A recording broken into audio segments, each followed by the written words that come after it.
Here's the full response again. Young discus fish are very sensitive to water quality, so keeping them in a heavily planted tank with deep substrate and rare water changes would likely cause significant health problems. Here's what would happen. The deep substrate would trap uneaten food and waste, leading to the buildup of harmful toxins like ammonia, nitrites, and eventually nitrates. Even if the plants help absorb some nitrates, they can't keep up with the high bioload of growing discus fish. The lack of frequent water changes would allow these toxins to accumulate further, which can stunt the growth of young discus.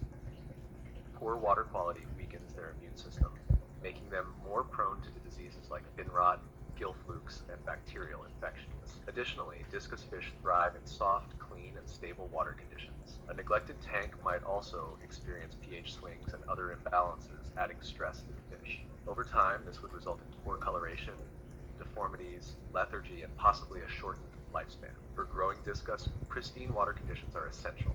Frequent water changes, typically 50% or more every few days, are necessary to dilute waste, maintain optimal parameters, and promote healthy growth.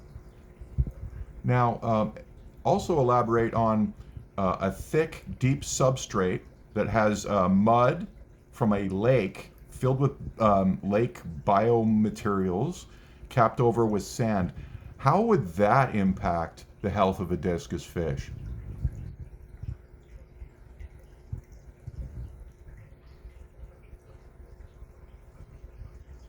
Using a thick, deep substrate with lake mud and biomaterials capped with sand in a discus tank can significantly impact the health of discus fish, particularly young ones, in several ways. Impact on water quality. Organic decay. The lake mud and biomaterials would likely decompose over time, releasing Come on. Come on. Catch up. deep, especially those with organic material, can develop anaerobic pockets where harmful gases like hydrogen sulfide may form. If disturbed, these gases could be released into the water, causing toxicity and stress for the fish. Nutrient leaching. Lake mud is often rich in nutrients, which can cause water column imbalances. This could lead to algae blooms and make maintaining stable parameters challenging. Health effects on discus, stress and immune suppression. Poor water quality from nutrient and toxin buildup would stress discus fish, weakening their immune systems and leaving them vulnerable to diseases like itch, bacterial infections, and parasites. Growth issues. Young discus are especially susceptible to stunted growth when exposed to suboptimal water conditions, as toxins inhibit their ability to metabolize nutrients efficiently. Disease risks. The organic material in the substrate could introduce pathogens or parasites from the lake, such as flukes or protozoans, increasing the likelihood of infections. Other considerations. Difficulty in cleaning. A deep, layered substrate is hard to vacuum without disturbing the structure, making regular maintenance challenging. Debris and uneaten food trapped in the substrate would exacerbate water quality issues. Plant benefits. Offset. While plants might benefit from the nutrient-rich substrate and help remove some nitrates, they cannot offset the bioload of discus fish entirely, especially for growing juveniles that produce significant waste. Summary. A deep substrate with lake mud and biomaterials capped by sand might be suitable for certain low bioload or heavily planted tanks, but it is unsuitable for discus, particularly young ones. The substrate's decomposition, nutrient leaching, and potential for anaerobic activity would create unstable and harmful water conditions. For healthy discus, a bare bottom tank or a thin, easily maintainable substrate is ideal, as it allows for better waste management and pristine water quality. Thank you for that very informative, educational, and scientific response to a very real question that somebody else on the internet is flat out lying about. Thank you for that.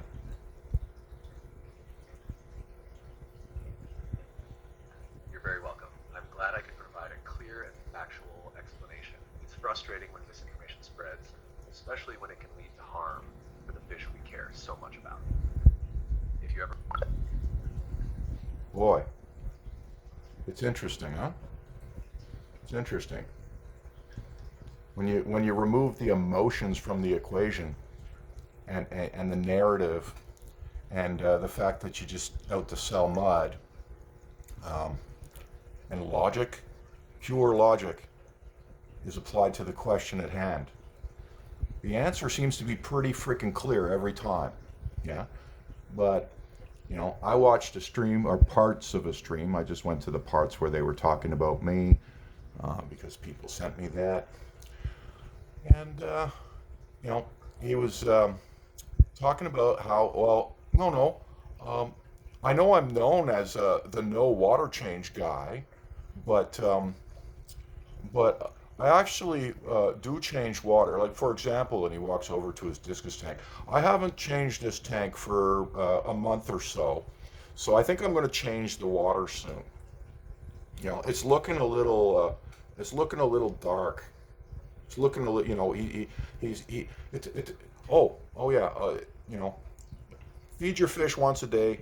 Change your discus tank out once a month. Tell everybody it's just fine, and expect your fish to live for more than a year. I'll tell you right now, that those fish won't be in that. Pay attention to the pattern, because he bought pigeon bloods so that he can replace them.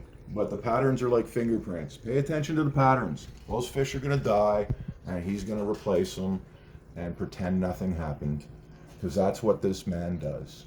Okay? He's sitting there selling you snake oil. He's selling you snake oil. I'm selling you the truth.